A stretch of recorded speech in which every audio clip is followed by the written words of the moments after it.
Welcome to the weekly Wednesday Parshas V'Eschanan.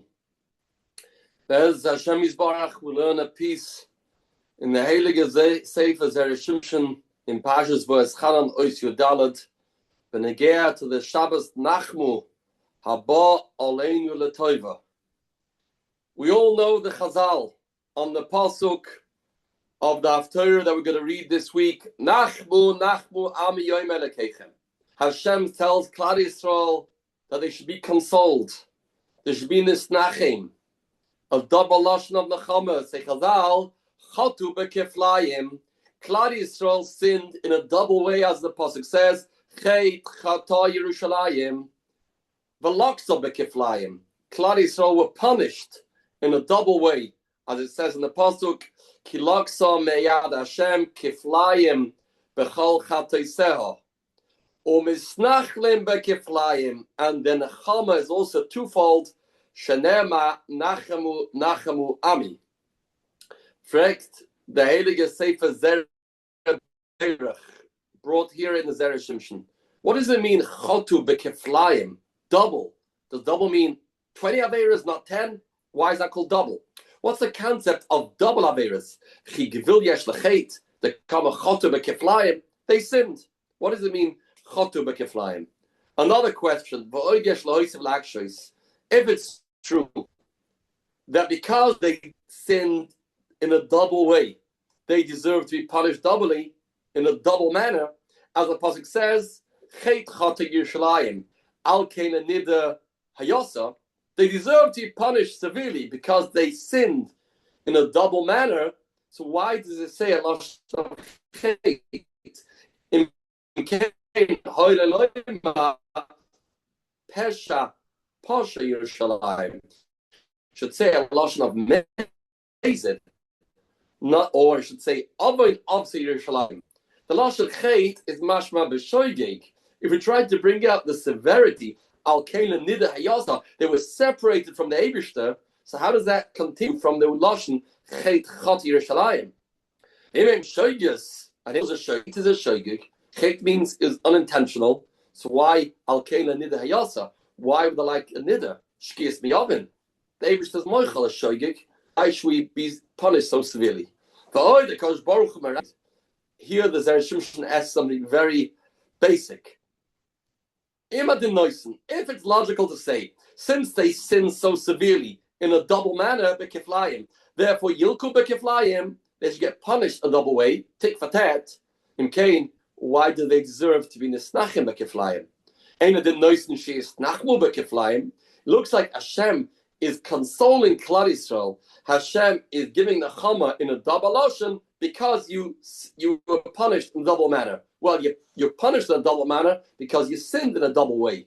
So everything is deserving. So why do you deserve to get in the Chama bekeflayim? It looks like from Chazal, Hashem's kavayachol feels that you don't deserve such a big punishment, so he give you a double nechama. That's not true. If you're chata bekeflayim, therefore you deserve loku bekeflayim. If you deserve loku bekeflayim, then you don't deserve nechama bekeflayim.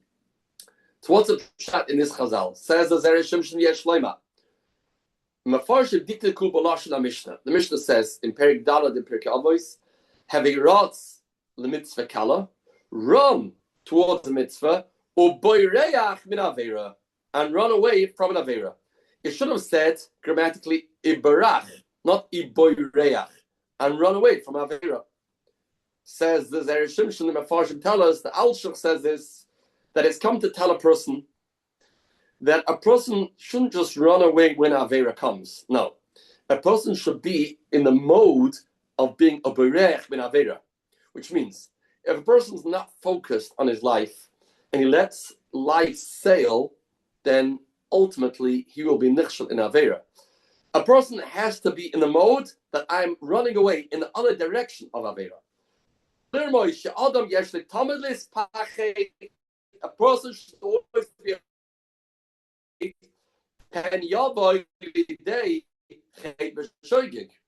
and he should always have a machshava. Am I doing something correct or incorrect? Am I getting close to the edge? Am I getting close to the Avera? If yes, run a mile.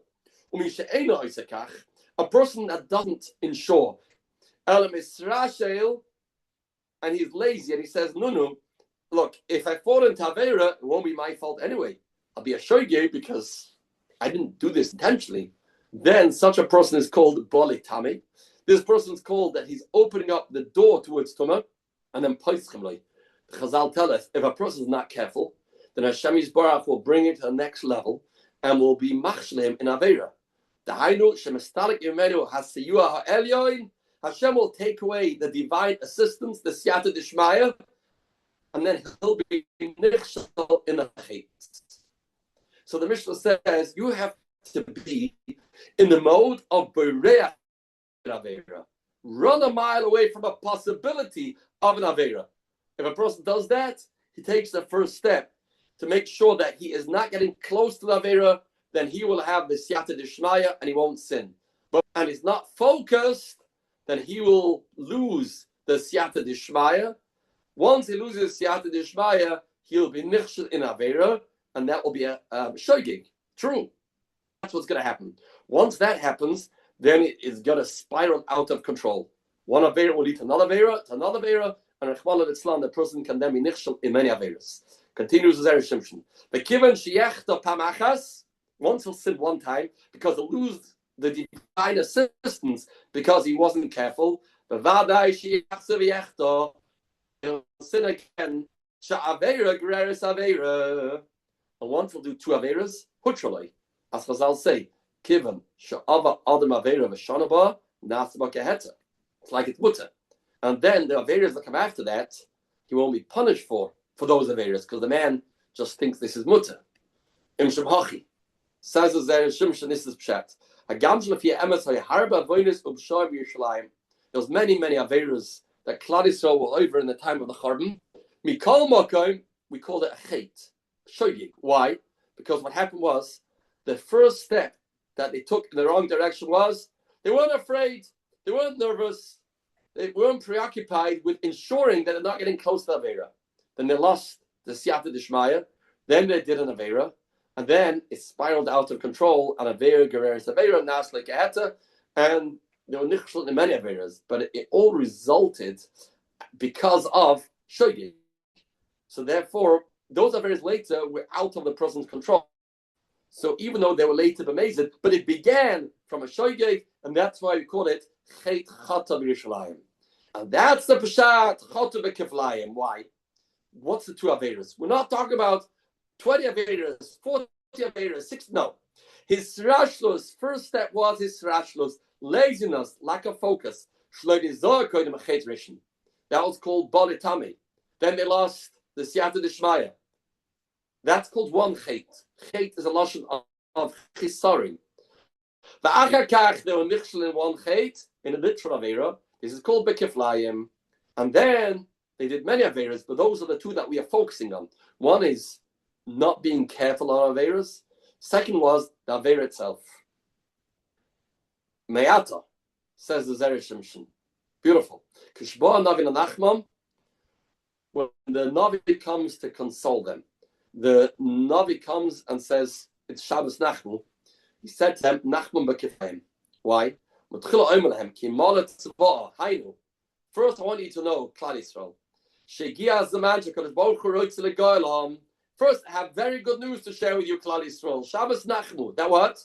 The time will come, Hashem will say, although you're not worthy, although you're not eligible from a spiritual standpoint, still, I'm going to take you out of Golus. As the Pasuk says,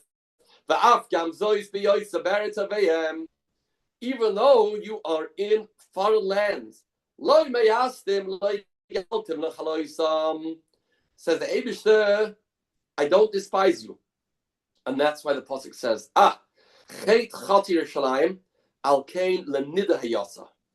what's the connection? What's the zustel? What's the comparison to Nida?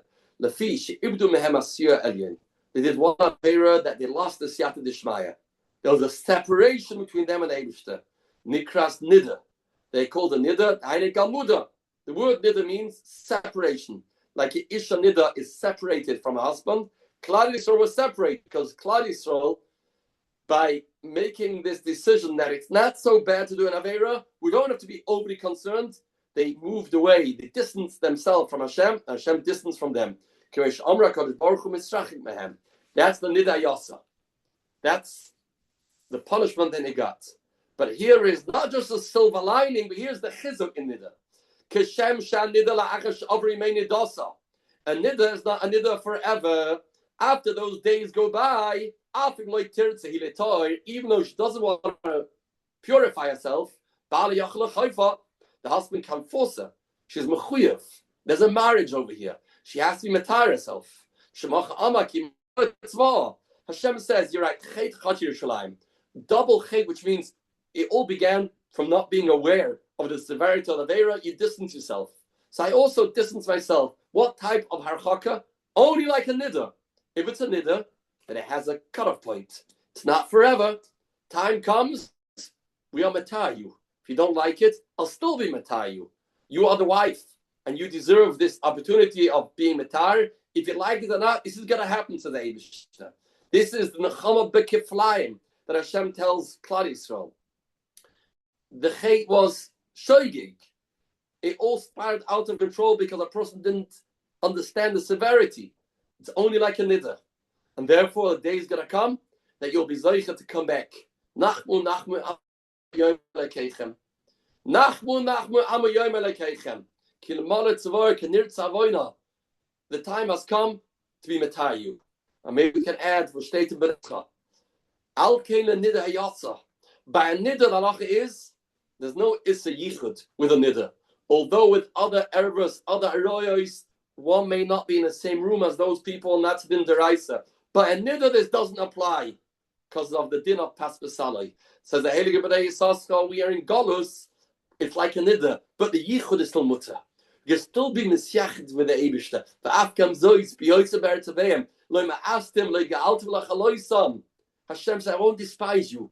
You can have an intimate relationship with the Eibishter on a constant basis, even in Golus. There's no issa yichud. And the time will come when the Eibishter will be metayr us, be mezachachas. The Eibishter will purify us. It's only a matter of time. We will see the scholars of the Nachmu Amu Yom Elekeichem. It was only a separation, but it wasn't a total disconnection, chas v'shalom, because it all began by your separation. But every Yid, the Pneumius Nafsha, is pure. Every Yid is heilig. Every Yid wants closeness to the Eibishter. It's only the golos and the nisyonis and the challenges that make a person have such an attitude that they can be marking themselves. But ultimately, we are deeply connected and deeply rooted with our source, with our shoirish, with our nekuda pnimi. And the time's going to come, Hashem is going to say, Nachmu, Nachmu, Amu Yom Elekeichem. And this is Pshat Nechazal. The Chet was B'Kiflayim. And we punish B'Kiflayim, but we deserve a Nechama B'Kiflayim. Because it's not because of the lack of closeness to the Eibishter that we intentionally wanted Chas v'Shalom. Is because we didn't realize the severity. We weren't aware. It's only like a niddah. But the time will come that the Eibishter Menachmas B'Kiflayim, we should be zoichim with Hashem through the Shabbos Nachmu to get out of this Golos Hamar and zoich to the Bias B'Shef Tzidkenu and the schus of the Heilige Zera Shimshon Yagin Badenu Levashe B'Dva Yeshua V'Rachmim. A good Shabbos Nachmu.